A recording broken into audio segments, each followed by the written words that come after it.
Islamic واقعات کے معزز ناظرین کرام، السلام علیکم۔ آج ہم بات کریں گے دیانتداری کے پھل کا سچا واقعہ۔ حضرت علامہ شیخ محمد البانی رحمۃ اللہ تعالی علیہ بیان کرتے ہیں کہ میں مکہ معظمہ میں مجاور تھا۔ ایک دن ایسا آیا کہ کھانے کے لیے کچھ نہ ملا اور میں بھوک سے نڈھال ہو گیا۔ اسی حالت میں باہر نکلا تو راستے میں ایک تھیلی پڑی دیکھی۔ میں نے اسے اٹھا کر دیکھا تو ریشمی تھیلی تھی اور ریشم کی ڈوری سے بندھی ہوئی تھی۔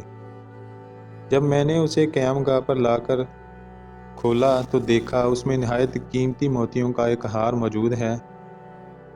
میں بازار نکلا تو دیکھا ایک شخص رومال ہاتھ میں لیے پکار رہا ہے کہ میری تھیلی جس میں موتیوں کا ہار تھا وہ گم ہو گئی ہے۔ جو صاحب اس کا پتہ دے گا ان کو شکریہ کے طور پر 500 دینار انعام دوں گا جو اس رومال میں بندھے ہیں۔ پھر آپ فرماتے ہیں میں اس شخص کو اپنے گھر لے آیا اور تھیلی نکال کر اس کے حوالے کر دی۔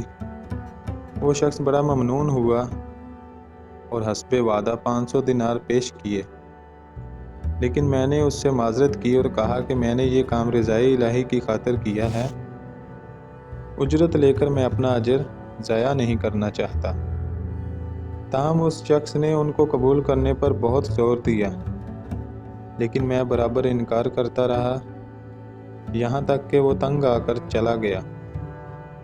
اس واقعے کے کچھ عرصے بعد میں نے مکہ معظمہ سے واپسی کا سفر باندھا اور ایک سمندری جہاز پر سوار ہو گیا۔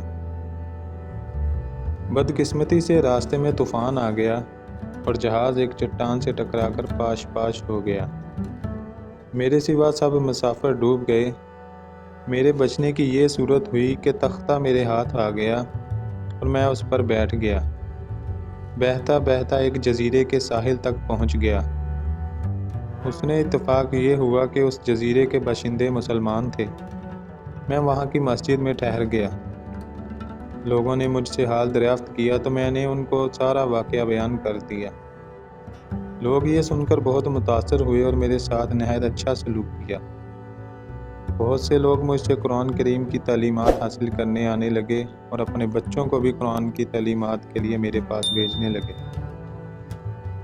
تھوڑی ہی مدت میں یہ لوگ مجھ سے بے حد مانوس ہو گئے اور مجھے اپنا مرشد سمجھنے لگے۔ اس کے علاوہ وہ مجھے کافی مالی امداد بھی دیتے تھے اور دوسری کئی قسم کی خدمات کرنے سے بھی گریز نہ کرتے تھے۔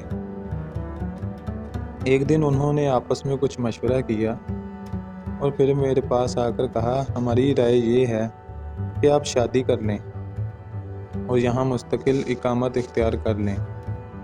میں نے کہا جیسے آپ لوگوں کی خوشی۔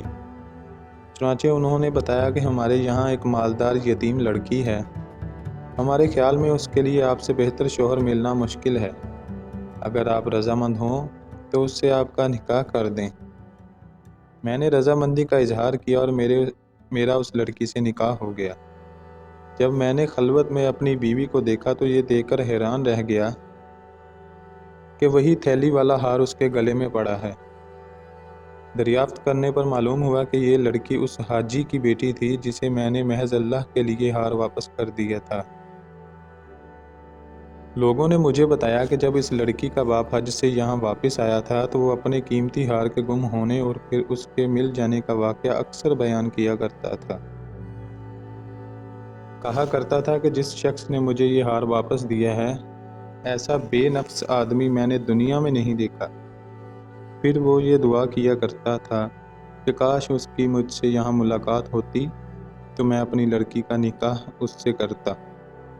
پھر آپ فرماتے ہیں کہ اللہ تعالیٰ نے اس مرحوم حاجی کی دعا کو شرف قبولیت بخشا اور لڑکی کا میرے ساتھ نکاح ہو گیا، اور اللہ پاک نے اس بیوی سے مجھے اولاد بھی نوازی۔ تو اس واقعہ سے ہمیں یہ سبق ملتا ہے کہ سچ ہے نیکی کا بدلہ ہمیشہ اچھائی سے ہی ملتا ہے اور برائی کا بدلہ ہمیشہ برائی سے ہی ملتا ہے۔ جیسا کہ اس واقعہ میں دیانت کا بدلہ کیسا عظیم ملا، اللہ تعالیٰ نے دنیا میں ہی دکھا دیا کہ جو امانت دار ہوگا اللہ تعالیٰ غیب سے اس کی مدد فرمائے گا۔ اللہ تعالیٰ ہمیں اس واقعے سے سبق حاصل کرنے کی توفیق عطا فرمائے، آمین۔